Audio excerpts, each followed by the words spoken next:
So, I mean, you are only very young, so you're only 22. If you were 18, what advice would you give yourself?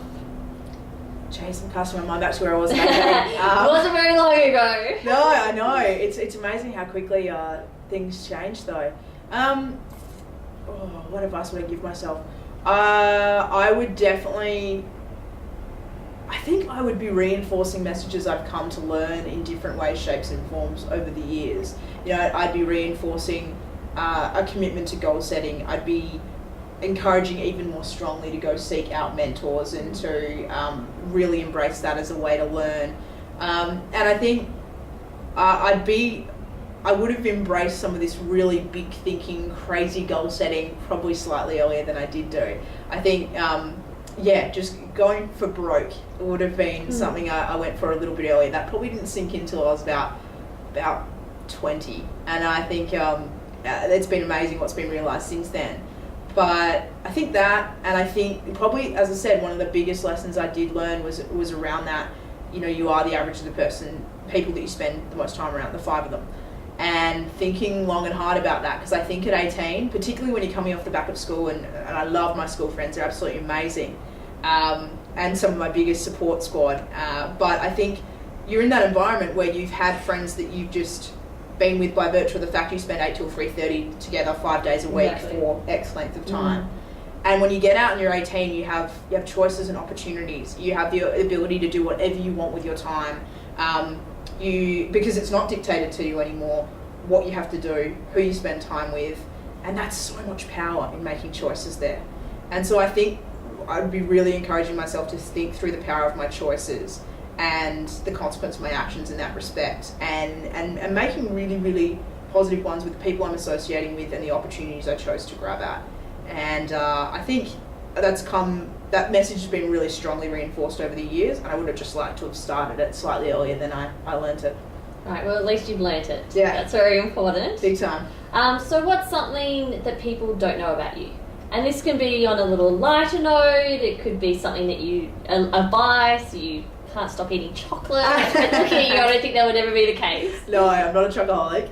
It's hard. Most people know a fair amount about me. Most people know things like I'm a crazy adrenaline junkie. I love finding something to throw myself out of with a parachute attached. Or have you done bungee jumping? I've done bungee jumping, skydiving, swimming with sharks, gliding. I've flown a plane. I've done canyon swinging. I've done a controlled base jump. Amazing. Yeah, so I love all that sort of stuff. That for me is a fantastic way to just unleash and feel alive in particular. I love kind of all those sorts of adrenaline challenges. Probably the other thing though that people don't know about me is I'm really big into meditation, which is really counter probably to the frenetic pace at which I lead the rest of my life. So probably why you need it though. Yeah, well, and it's actually, I've got to admit it was something I was very reluctant to embrace when first introduced into my world by one of my mentors. But I now meditate at least once a day, and for me it's brought an enormous amount of value in terms of the clarity it's brought to my decision making, my ability to quickly shift moods and focuses between subject matters and things like that.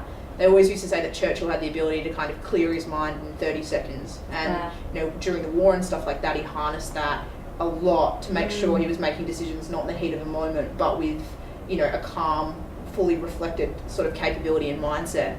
And that's what I found to be an enormously powerful part of meditation. So you find it quite hard to begin with, just kind of trying to quieten your mind? I imagine there'll be a lot happening in there. My mentor could tell this story very well. I said to her after I gave it a go, because I give everything a go. I never believe in knocking anything till I've tried it. And so I was like, all right, I'll give this a go. And I had a go, and I said to her, I remember calling her, and I said, I can't get my mind to go blank. I just keep thinking of stuff. She's like, that is not the point. She goes, it's not about achieving some Zen state or getting your mind calm. It's like kind of sleep, where how they tell you that even if you're lying there or whatever trying to go to sleep, there's still benefit being derived to your body even though you're not sound asleep. Yes. Same with meditation. She's like, the fact that you're actually attempting meditation and trying to get yourself in that headspace is fantastic. She said all that you need to worry about, she talked about attendance. You just need to rock up I need to rock up consistently, and you'll get the benefits from showing up. There's no throw out these words of perfection or, you know, this idea that you have this perfect meditation state to reach. It's actually just about consistency of approach, and that when your mind starts to drift, you bring it back. And I was like, oh, okay, this totally changes the way I think about it then. I'm actually getting benefit for myself from doing this exercise versus achieving something. Trying to achieve it. Yeah. Yeah, and since then, it does get better and better. I have to do guided ones because I can't do it without. Yeah. But incredibly powerful, and it's funny. It's something I don't think is still widely practiced, but it's something I really encourage people to have an experiment with because it's been amazing for me. And I think nowadays you can actually even just get apps. Oh yeah. You know, you can get a free meditation for, you know, a 5-minute one that if you have a moment, maybe even in your lunch break, that you can just do it on your phone. Absolutely. Great way to break up the day, or, you know, when you've come back from the end of a really stressful day at work, you know, just to separate, to create that, you know, work-home distinction. Exactly. Sit down and do a meditation before you then, you know, go and make dinner or do whatever you're going to go do next. Really great way to, I think, change your mindset up.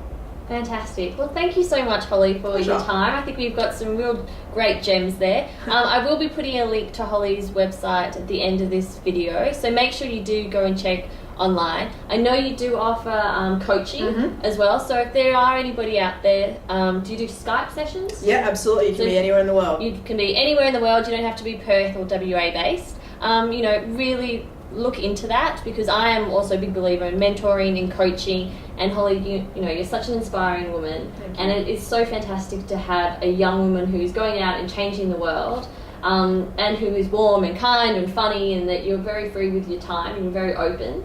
And, you know, I look forward to having gossip magazines with pictures of you on there, as opposed to some of the other celebrities. In your praise. No, definitely not. So thank you very much. You are more than welcome. Thank you for having me.